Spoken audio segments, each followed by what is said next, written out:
start.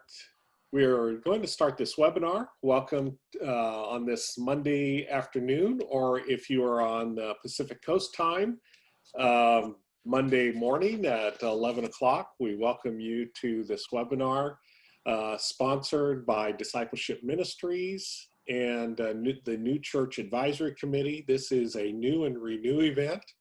Our webinar today is titled Continuing the Work of Jesus, Responding to the Opioid Crisis. And our presenter is the Reverend Dr. Jim Benedict, and a very famous person within the Church of the Brethren.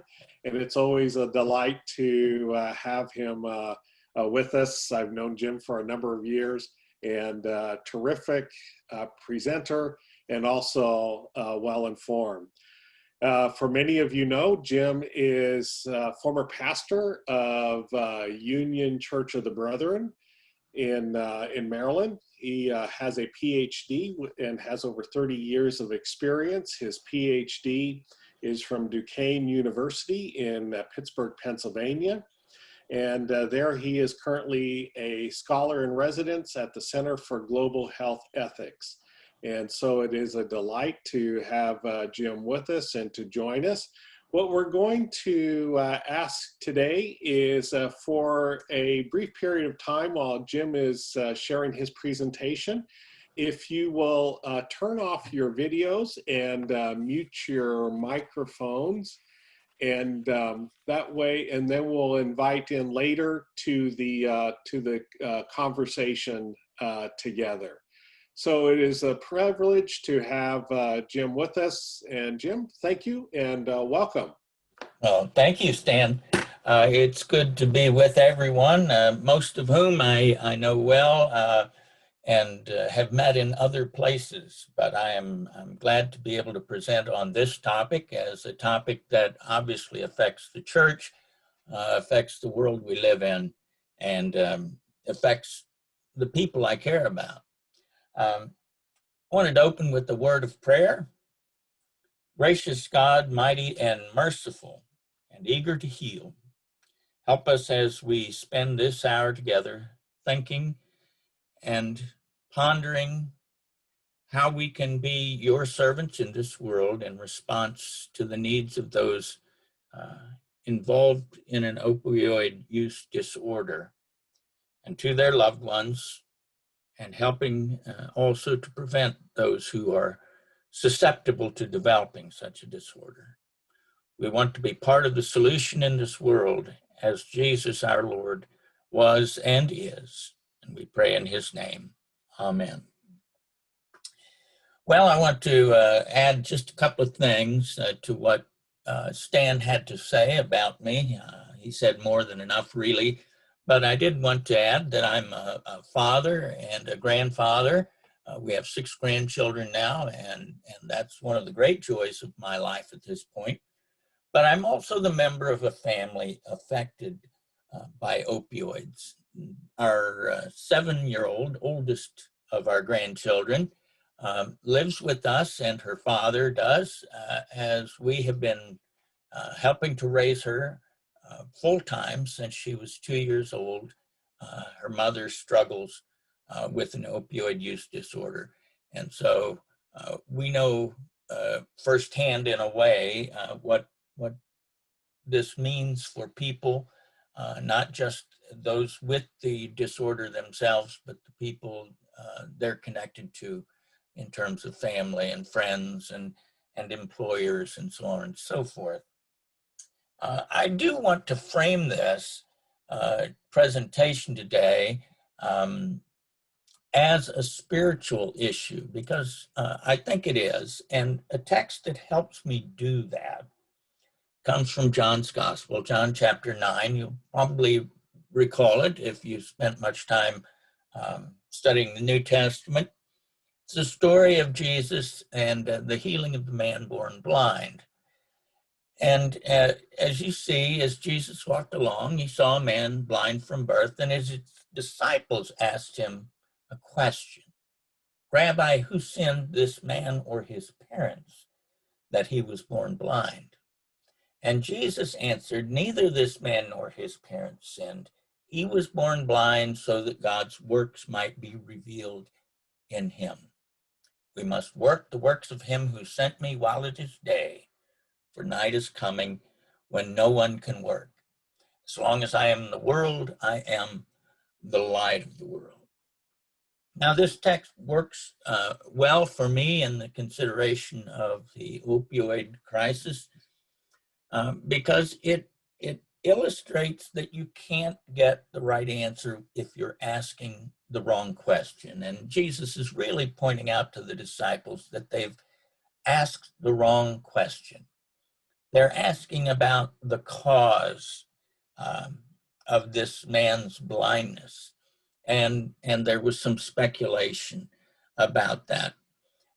But Jesus wants to shift the thinking from a consideration of blame to a consideration of the possibilities.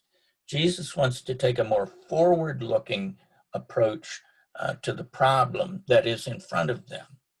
And if you think about it, no matter which answer the disciples offer to the man or his parents, no matter which answer might be right, if you try to answer that question, there's nothing you can do, and really nothing you should do, because if the man is blind because someone has sinned, well, then he deserves to be blind, and no one should do anything about it.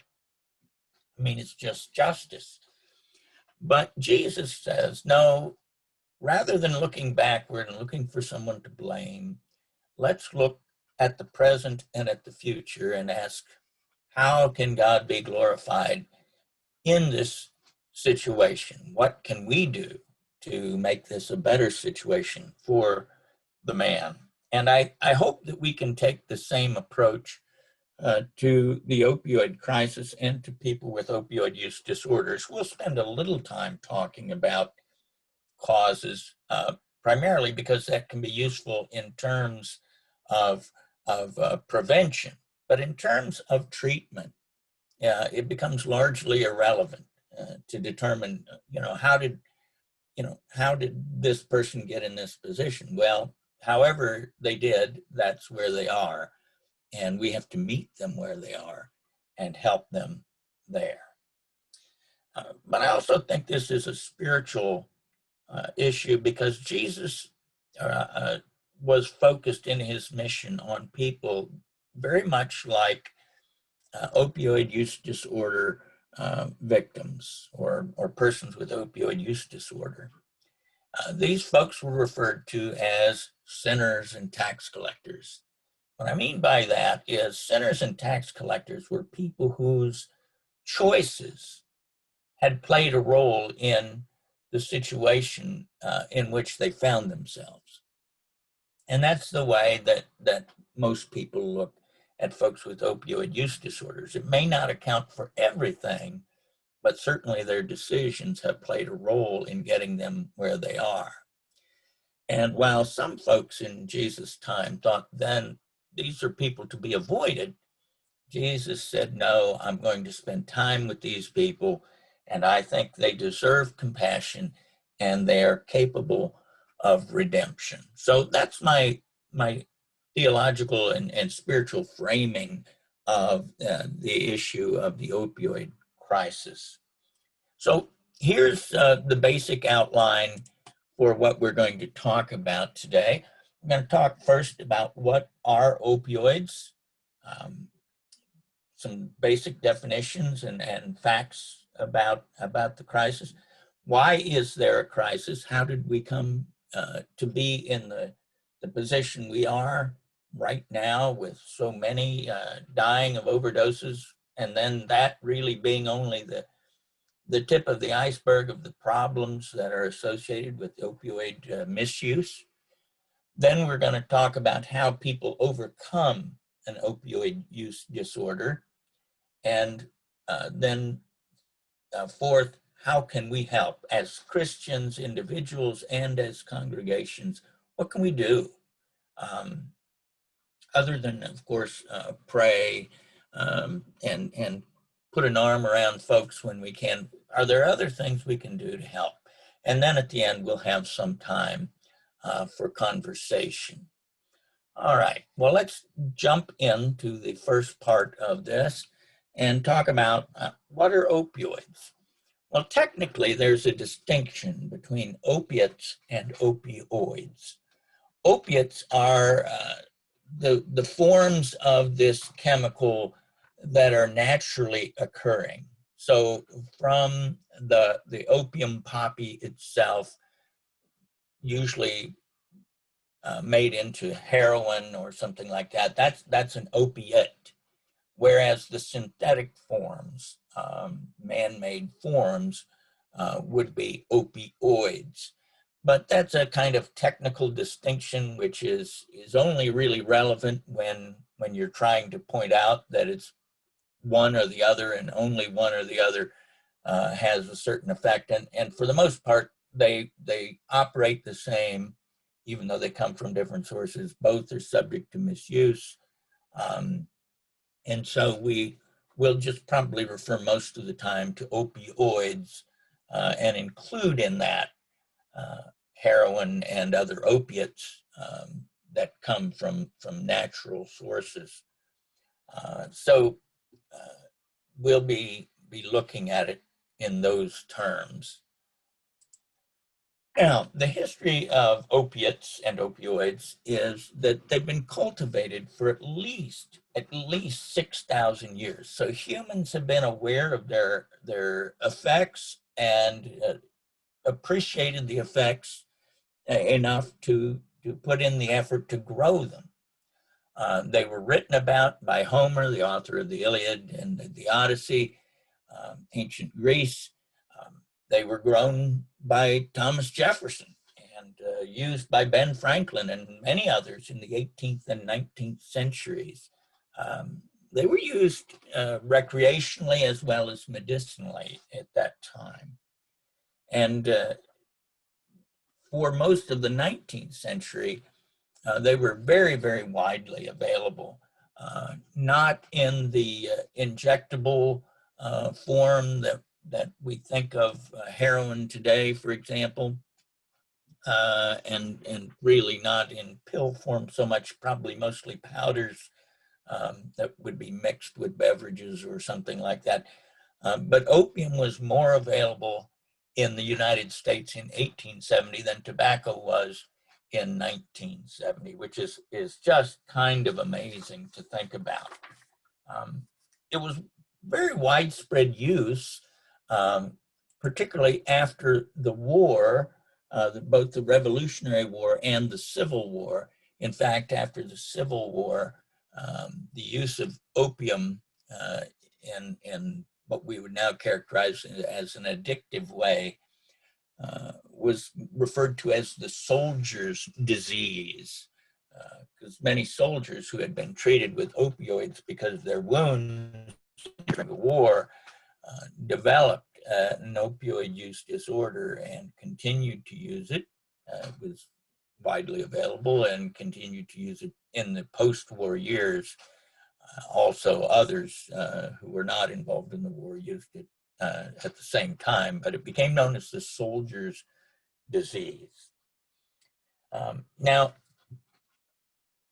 many of us have probably at one time or another used an opioid because it has widespread medical use. If you have ever had surgery, for example, you most likely had an opioid prescribed or given to you intravenously for post-surgical pain. It's also used at times as a cough suppressant, codeine and cough suppressant you often hear about. And it's also occasionally used as an anti-diarrhea medicine. Some of the common names you see listed there that you'll hear of people having been prescribed to them. And like most drugs, it has risks and benefits. If it's used as prescribed, there's a very low risk for the development of an opioid use disorder. That, I guess, is the good news. The bad news is, however, that misuse is very, very common. And when large amounts of opioids are prescribed and in pill form given for use outside a supervised hospital setting, the level of misuse is estimated at something like 25% of all people who receive an opioid prescription will misuse it. Now, that doesn't mean they will all develop an opioid use disorder, but that means they'll take more than prescribed. They will use it with the clear intention of recreation, that is, to get the high from it, et cetera, et cetera. They won't use it simply as it was prescribed.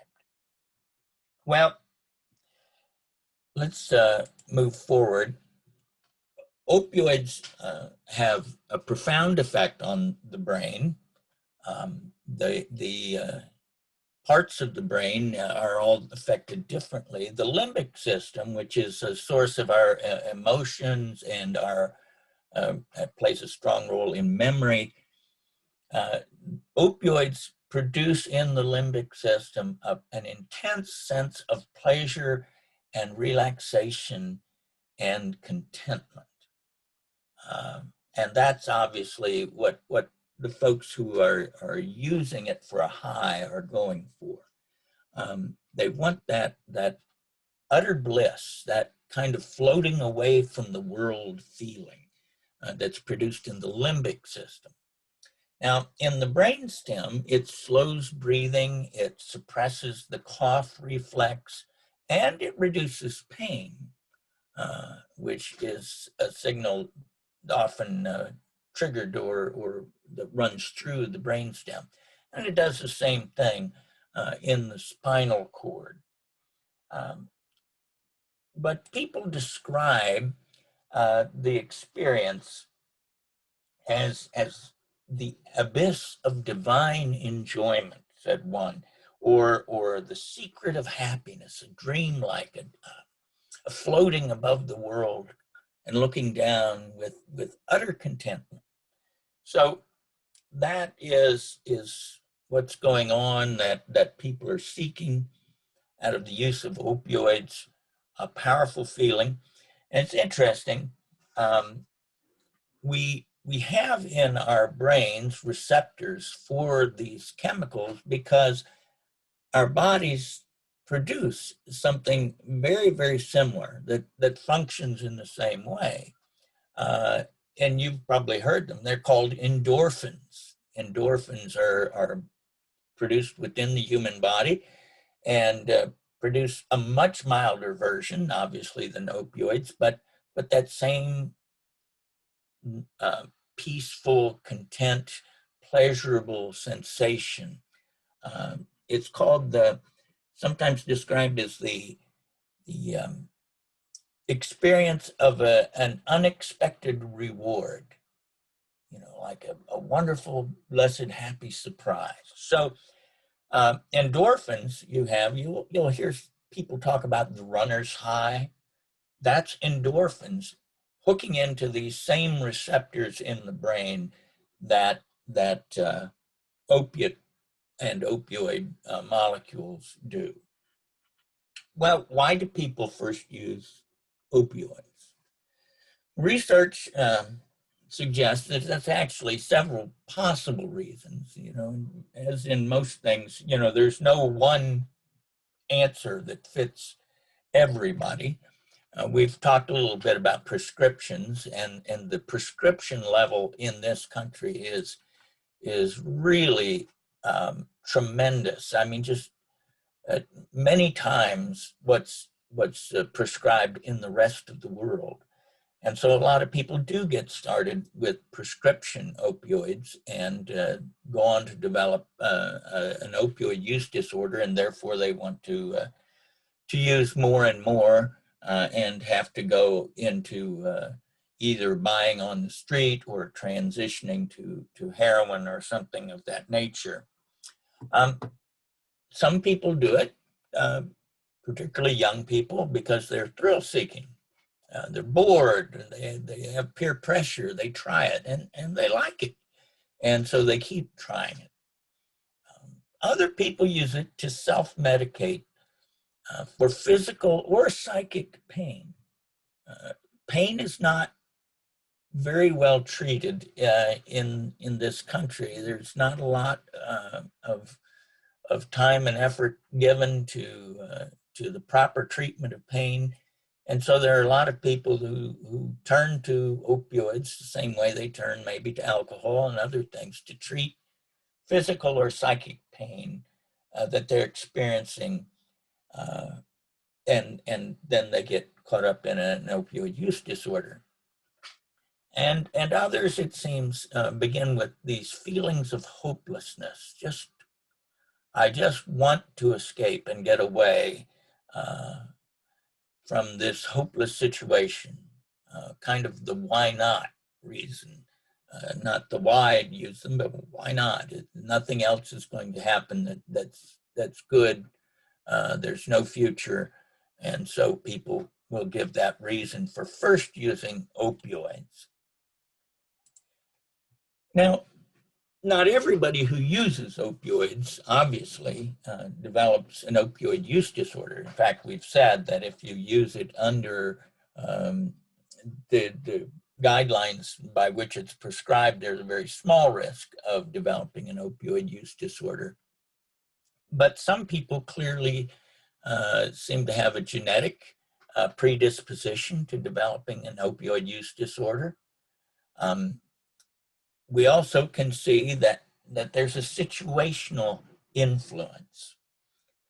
People in certain situations, life circumstances, tend to be more prone to developing an opioid use disorder.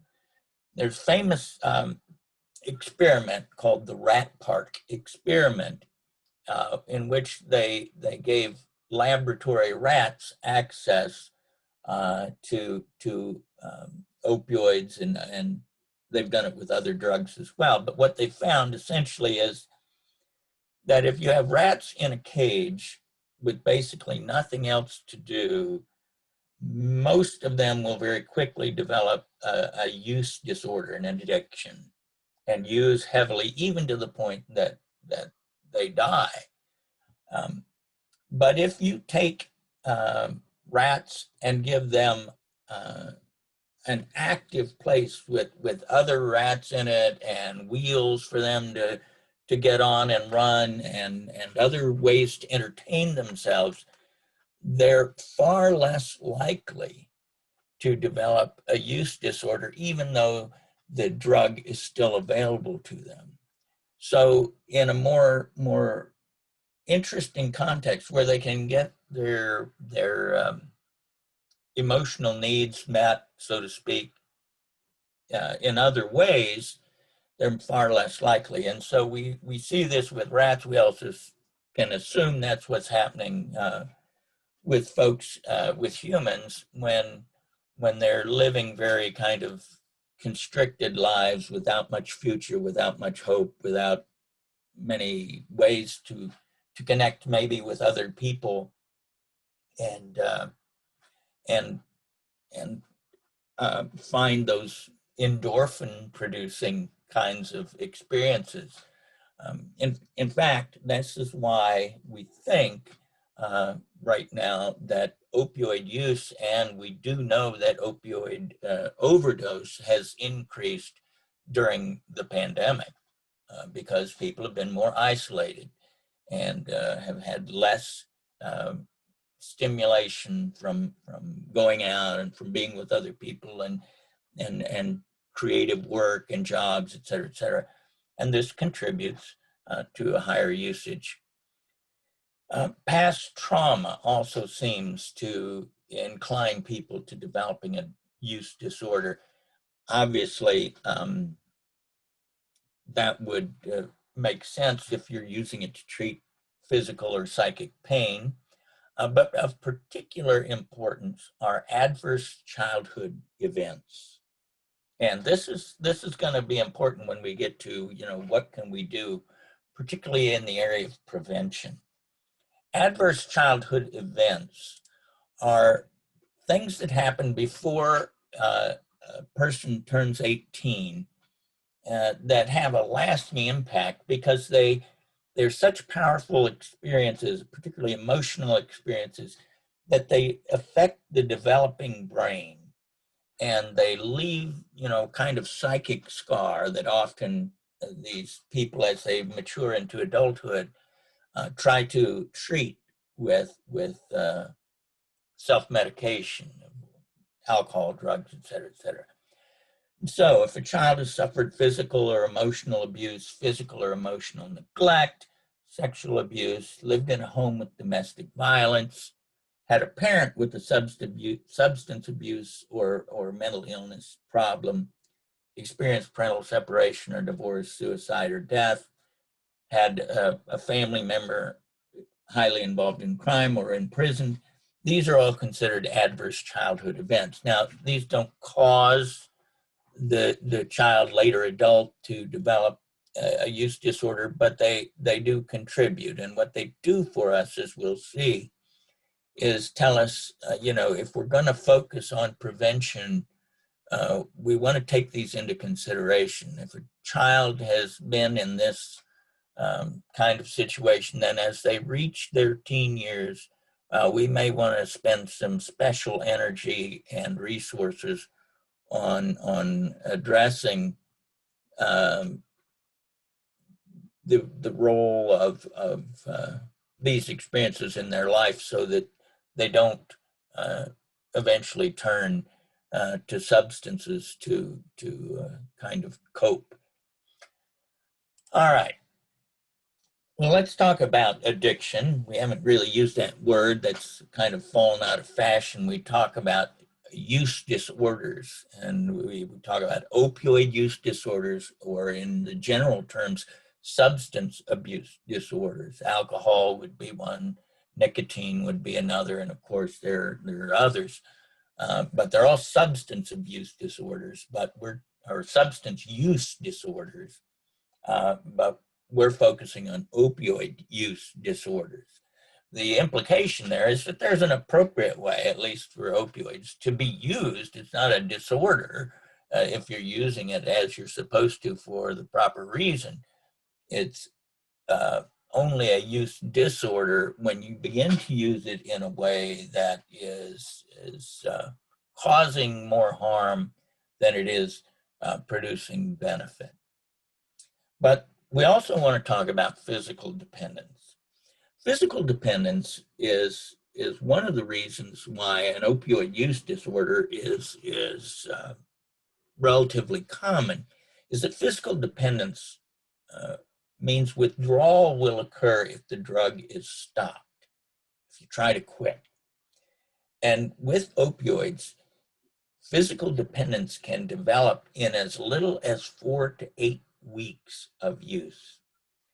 And then withdrawal essentially feels like the worst flu you have ever had. I mean, you get sick to the stomach and you ache and you get chills and you get terrible headaches, and so it's a lot to go through to give it up in terms of having to be able to put up with a whole lot of physical misery, and that develops very, very quickly.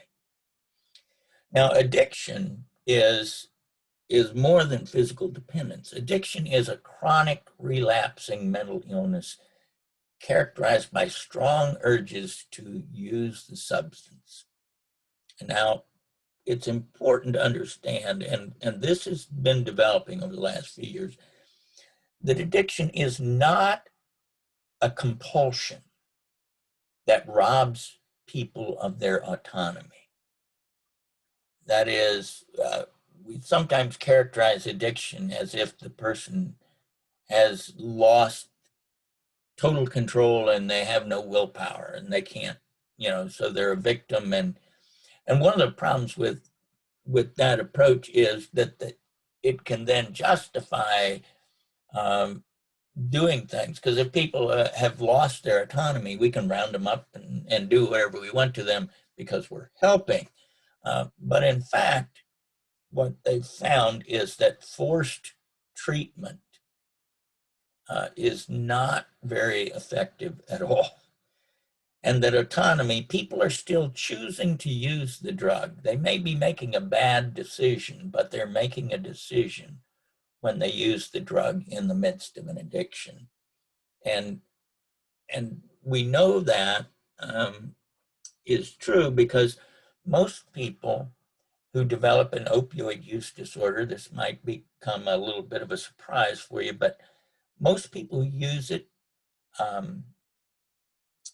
will eventually quit even without treatment. Now, not everybody, obviously, and but the fact that some people at least can quit lets us know that the autonomy is still there. They're not completely robbed of their autonomy. But physical dependence and addiction obviously can co-occur. Now, why is there a crisis? I think I'm running behind, so I'm going to speed up. Why is there a crisis? Well, approximately 175 people die every day from an overdose. That fades a little bit in respect to our current pandemic, but it's still a lot of people. And in fact, it's nearly 800,000 people since 1999, quite a few more people than have died of COVID-19. 80% of all opioids in the world are consumed in the United States. That's what I was saying earlier about the amount prescribed in this country is crazy. And of those prescribed opioids, as I said, 25% of the people will misuse it and 10% will go on to develop an opioid use disorder. Now, there are negative consequences other than overdose. Overdoses obviously get the news, especially when they are overdoses that lead to death. But even if people don't overdose, don't die from overdose, they can contract HIV and hepatitis C, very major problems in the opioid use disorder community, loss of employment, crime, family dysfunction, and it's created a huge strain on the foster care system. Now, how did the crisis start? This is interesting, just for those who are curious about how things get going. It's kind of the story of fake news before we had the term fake news. In 1980, there was a letter, not a formal article, just a letter in the New England Journal of Medicine. And what it said was true. It said that they had done a trial with the use of a certain opioid inpatient with people post-surgical and delivered through IVs or injections given by staff, and that none of these people had developed an addiction or a use disorder. They called it an addiction then. But so the conclusion was kind of, does not appear to be addictive under these conditions. Use in the hospital, administered by staff, et cetera, et cetera. Well, over the next many years, that letter was cited many, many times by lots of people who wanted to increase the use of opioids as medication. Now, you can imagine who that is. That's pharmaceutical companies. And they would quote part of the conclusion that opioids do not appear to be addictive. They didn't add the part used in an inpatient setting under supervision and administered by medical staff. They just said opioids don't appear to be addictive. And so they encouraged the marketing of opioids, and we went through a period where pain was the fifth vital sign, and you know, you can't send a patient away in pain. Give them, you know, give them a prescription. Now, we also got in this situation because of the business model of healthcare. You have increasingly over the last few decades seen that most physicians are now employees who are held responsible by their employer to see a large number of patients in a given period of time. Well, if you need to keep patients moving and a patient comes in complaining of pain, the easiest thing in the world is just to jot down a prescription for pain medication and send them along. And they're initially very satisfied, which is another criteria in a business model. We want client satisfaction. So give them a prescription, off they go. And it's a lot cheaper than other methods that we know are over the long term more effective for pain, like physical therapy, et cetera, et cetera. There are also social factors with the decline in relationships of meaning and a world where there's all these more online possibilities, but fewer and fewer real life possibilities seem to be contributing to the crisis. We really have not one, but two crises. One is the crisis of people who have developed an opioid use disorder, and the other is prevention for those who are at risk for developing a use disorder. So how do people overcome an opioid use disorder? Well, again, many ways, but most successfully in a medication-assisted treatment program. Now, there are a small minority of people who can do the cold turkey thing, but that's a very small group. The vast majority of people who are successful in overcoming an opioid use disorder have done so through medication-assisted treatment. Now, what is medication-assisted treatment? It's a program that uses other drugs to help an individual manage his or her urges to use the drug of their choice. It's similar to nicotine gum or nicotine patches to help people quit smoking. That's a medication-assisted treatment. Now, for opioids, it's typically one of three options. It's methadone, buprenorphine, or naltrexone.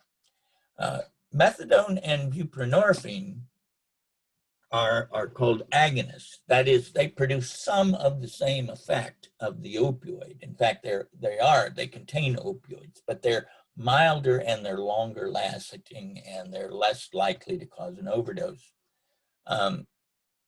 Naltrexone, not to be confused with naloxone, which we'll talk about in a minute. Naltrexone is an antagonist. That is, it's something that fits into that receptor so that the opioid can't get in. So it doesn't produce any high like methadone or buprenorphine does, but it's kind of getting there first, and then it's pointless to take an opioid because it's not going to produce any kind of high for you.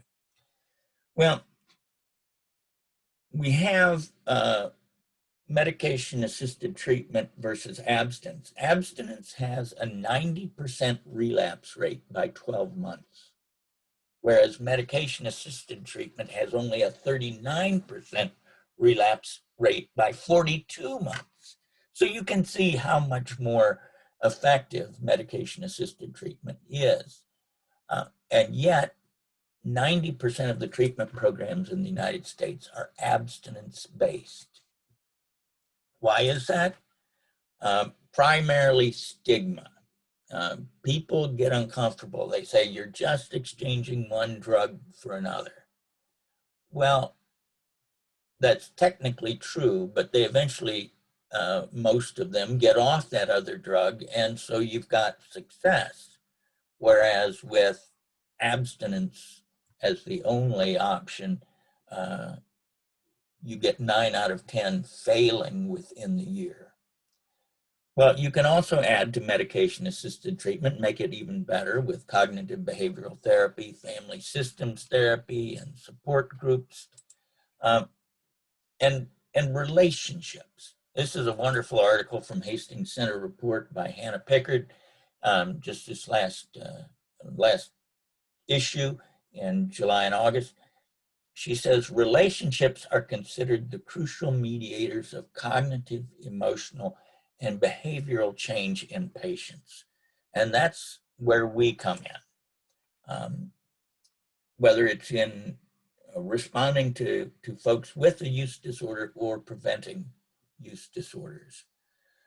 And so the factors associated with not developing one are positive relationships, parental support and mentoring, academic success, and strong community attachment. We could also do a lot to prevent if we had better training of physicians in pain treatment. The vast majority of the prescriptions for opioids have been in the past written by general practitioners, family practitioners with little or no specialized training in pain treatment. We could do a lot better job screening patients for addiction risks before giving them opioid prescriptions. And we could have more funds for non-opioid pain treatments like physical therapy and counseling that are proven to be just as or even more effective over the long term than opioids. All right. Well, how can we help? This is the part that really connects with us and I think matters. And I break it down this way. We can learn, preach, teach, and support. You've kind of taken the first step here by learning, but I'm also going to provide a list of resources for you to learn more. There's some really great programs by the government, particularly has some nice web materials for people of all ages, but some really good stuff for teens. But learning the facts about it and being able to talk competently about it is very important. Another way you can learn is invite experts to make presentations. You have people in your community. Every county has people working on this problem who can come and talk to your groups, maybe to an older adult group. Surprisingly, there's a lot of opioid use disorder among older folks now. As we get older, we get aches and pains, and sometimes we get prescribed opioids to deal with that, and that leads to a use disorder. So even having an expert come speak to your older adults about recognizing how this happens and so forth. You can invite persons in recovery to share with a group, to talk about what that experience is like, and to put a human face on the problem. You can then, as I said, identify all the local agencies and programs, and that's just usually a little bit of searching the internet or going to the county offices and finding out what you can. Now, I call this preaching. You can preach about it, but it's really about speaking publicly about it in whatever form, both formal preaching, speaking about it from the pulpit or in sermons or in prayers. I think because of the connection I see with the spiritual materials I presented earlier, it's easy to weave into, what would Jesus do if there were, addicts along the street? And looking closely at the nature of Jesus's mission and outreach and saying, isn't this the kind of folks that Jesus focused on Seems to me that it is, what can we do? Where can we fit in to continuing the work of Jesus? But the most important thing is bringing it out, because most people are not comfortable talking about it, even if it's affected them. I wouldn't be surprised if a third of the families in any congregation have some kind of connection to this, either somebody directly in their family, a nephew, a niece, a cousin that they know is struggling with an opioid use disorder. And yet nobody wants to say that. It feels like they're violating their cousin, nephew, niece's privacy. But then they're stuck with this and have no one to talk to. So when you signal that it's okay, that's good. They teach with all ages, but especially beginning with middle school. This NIDA material for teens, I'll get you to fairly quickly here. You can screen a film. There are several films with discussion guides for afterwards. And then, as I mentioned earlier when we were talking about ACEs, adverse childhood events, identify at-risk persons and provide mentoring. And finally, support. Support both people with opioid use disorders and their loved ones. And there's a wonderful phrase one person used about giving someone with an opioid use disorder a stake in the conventional life. Sometimes they use because they feel like they have nothing to lose. But if you can provide housing, you can provide food, you can provide childcare while they go to meetings, if you can help them go get their GED or find employment, this gives them a stake in the conventional life. So again, because the person's choices do matter, you give them a reason to choose to do something and make a different choice and leave the use disorder behind. All right, well, I do want to give some time for any kinds of questions or comments. If Stan wants to jump back in and help me out here. Everybody can kind of unmute and let me see you, and we can talk about whatever you'd like to talk about. We invite everyone to turn on your video cameras, and if you have a question or comment that you'd like to make, to unmute your mic and to share. If you're listening in and do not have a question or comment, just stay muted. It helps with the sound and the audio of this webinar. Any questions? I'll just list one. Irv stated in the chat box that 1/3 of families in our church may be struggling with this, and that statistic stuns him. It does me as well. Jim, can you say more about what we know about the opioid crisis or addiction in congregations? Well, there are some organizations that have made it their focus to work particularly with congregations and addressing it. What we know is that if you give people the opportunity to know it's okay to bring it up, you suddenly find a lot more than you ever knew.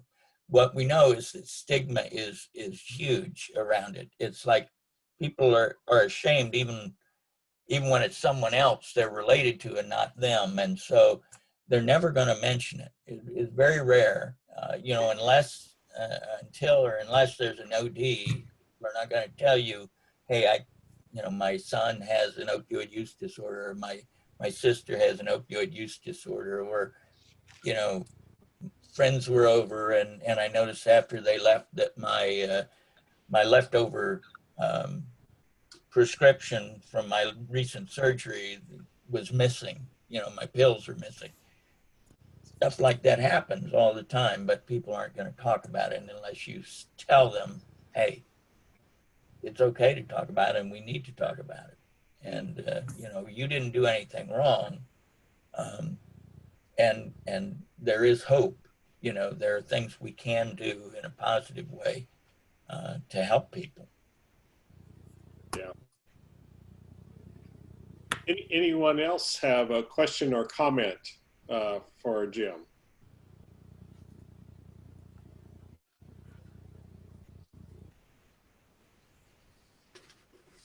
I was, go ahead, Irv, did you? Well, I don't want to dominate the group because I already shared one thing, but you know, thinking about how to overcome that stigma is really, I think, a critical challenge. And when I was hearing in the section where Jim, where you're talking about the adverse childhood events that can contribute to this, that felt like a little bit like the story of Jesus, where the disciples were wanting to blame the parents. And I realized that that's a legitimate thing. How do we talk about that part of things without deepening the stigma that parents may feel related to this? Right. Yeah. Feel responsible. Yeah, I think that's something in the education process, and we emphasize that it isn't a blaming thing. It's an awareness thing. We just need to be aware that things we can't even control. And much of that is not within the adult's control. Some of it is, some of it isn't. Bad things happen in the lives of people. Have family in the congregation I'm serving now where child lost her best friend at 5 years old in a car accident. Well, that's an adverse childhood event. It was not anybody's fault, really. Well, it was the other driver, but that person's outside the family system, you know, but you still have to deal with it. And the thing is, none of this is determinative. You know, it's really about the perfect storm, but being aware that each element, you know, the question isn't, can we change it? We can't. It happened. It's what can we do to be aware that as this person goes forward, we just have to accept, as we do with other diseases, that some of us are more prone by either genetics or life circumstance to develop certain conditions, and this is one of them. Yeah. I see Irv's comment there as well. Possible adverse childhood events, undocumented parents, or being a DACA child. Yes. Mm-hmm. The one thing that came to mind as you were presenting earlier, and I shared this, is addiction presented in our culture as a compulsion? And is that a law and order approach to dealing with the crisis, or is that just because it seems like television really seems to promote more of the compulsion with the lack of autonomy in the way we are presented with addictions? No. Well, that way of presenting it serves different people in different ways, but it was well intended in some ways. I think from the outside, it's well intended. It's a way of saying, hey, you know, this person's not to blame. They're a victim. Let's treat them like, you know, a victim and help, and not, which, you know, that's fine and understandable. We're trying to be merciful, but it doesn't help if it's not true. You know, it's true that willpower is often not sufficient to get a person out of the situation, but that's not the same as saying willpower has no role. It's necessary, but not sufficient. So we have to help strengthen the willpower of the person so that they can make the choices. from the position of the user, him or herself, the idea of compulsion strikes me as having a lot more to do with self-justification. You know, I feel less guilty if I can't help myself than having to face the fact that I'm doing something that I, at least in some ways, have a choice about. You know, if it's a compulsion, you know, I'm morally off the hook, because I may be responsible for trying it the first time, but now that I'm hooked, what can I do? And so it even feeds into a continuing pattern that becomes dangerous. You know, I might as well give up, I'll never succeed, type of thing.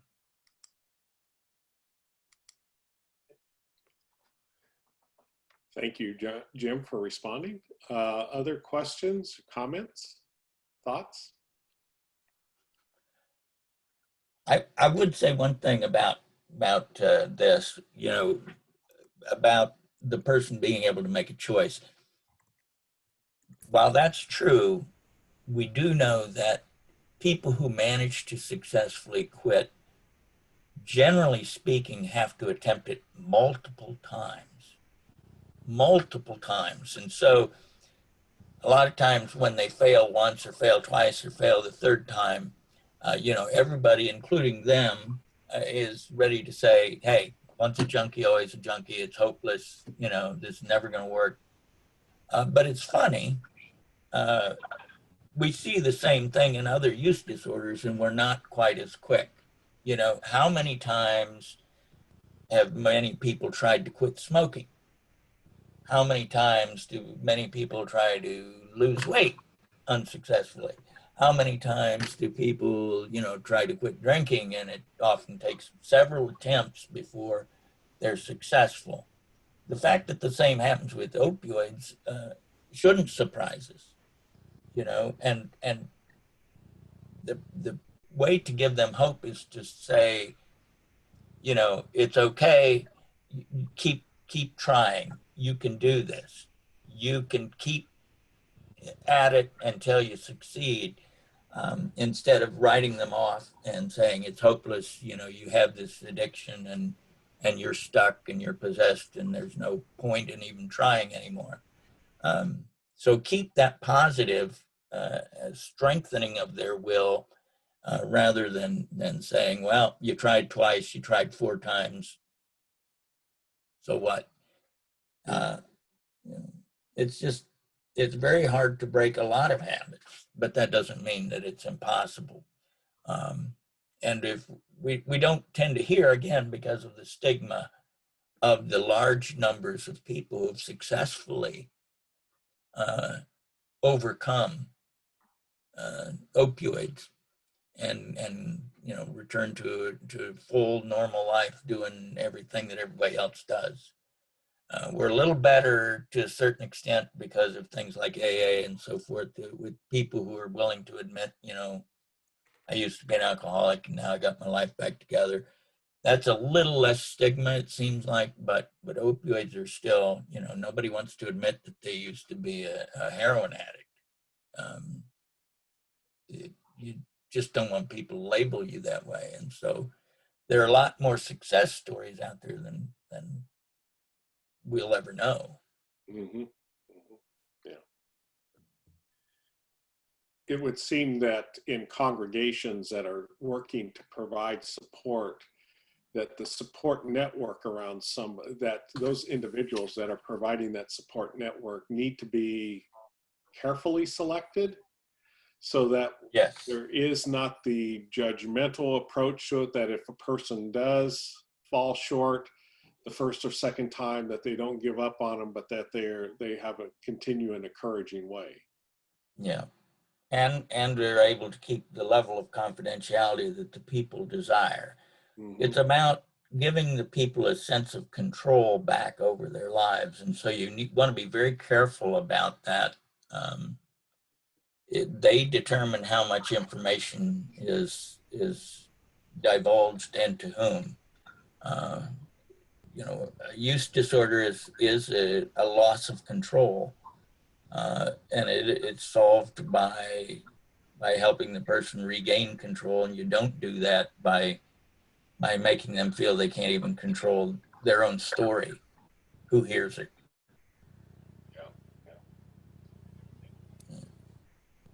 For those interested in the continuing education, I've put the link to the CEU request form for you to click on, or to copy and paste in your search bar to take you to the page to fill out for that information. Also don't want to, is there anyone that has a comment or question that they would like to share as we close out, before we close out our time here? I'll jump in and ask something. So James, the way you talk about responsibility and the complexity of action, it's not so simple as free or under compulsion. The way that you talk about healthy relationships and I just see the requirement for the emotional maturity to be able to process adverse childhood events, etc. So many of the things that you're talking about as steps that are going to be necessary for handling this well and for helping people take a path to overcoming this kind of a use disorder sound like the kind of work that I see a need for in general.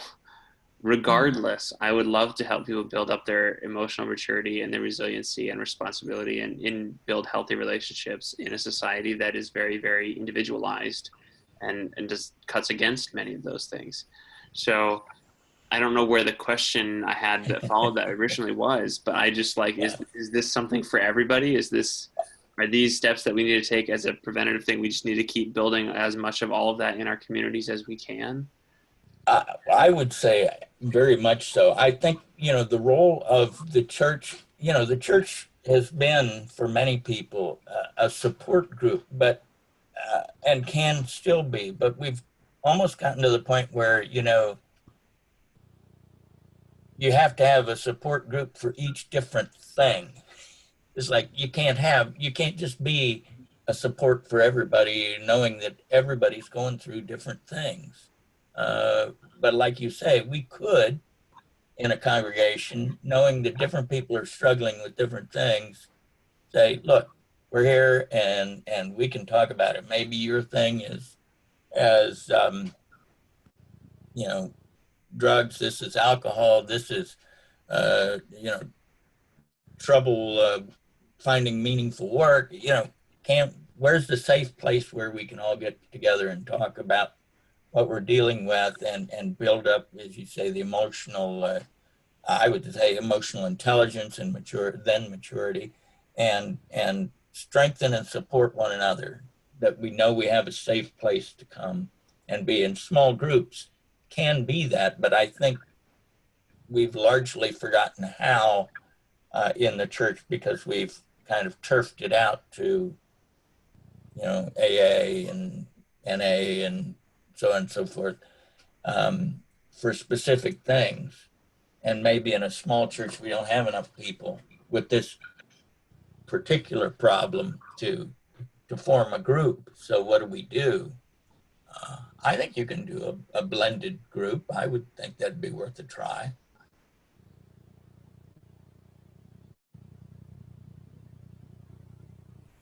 I do have more material on, specific things that congregations can do.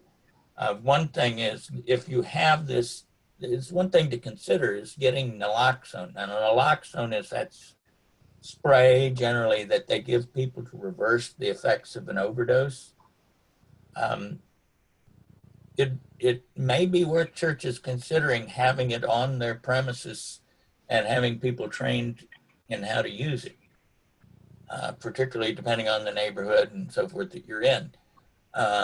Or if you have maybe a group of homeless people coming in for a meal program or something like that, might be smart to have some naloxone on the premises and people who know how to administer it.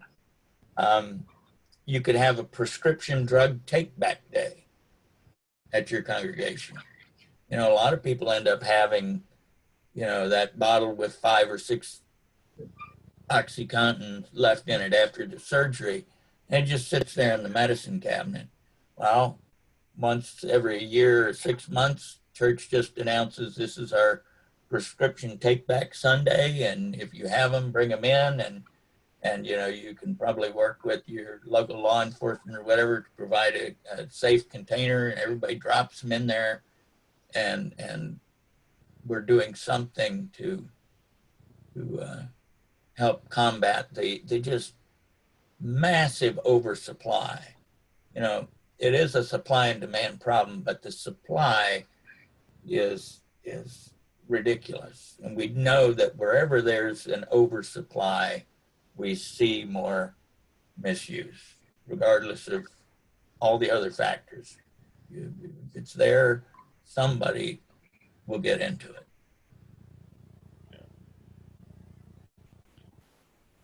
Well, Jim, thank you for your time and your presentation today. We want to be respectful of the hour, and just so grateful for everyone that has plugged in with us today for this webinar. Very informative, and over the time that Jim and I had a few conversations about this topic and setting up the webinar, I became more excited about the outcome of this, and so in the presentation. Just very challenging and stimulating to me, and I hope to you as well. If you want to, if you'd like to share just something that you have it as a takeaway from today's, you can type it in the chat box, and we always like to see some of the comments and observations that we have from people who attend and support our webinars. And again, the CEU link is there for you. Jim will be presenting again on Wednesday night, September 23rd. It will be the same content as shared this afternoon. All right. My granddaughter just got home. All right, time to So go. I'm ready to go. All right, thank you all. Bye-bye.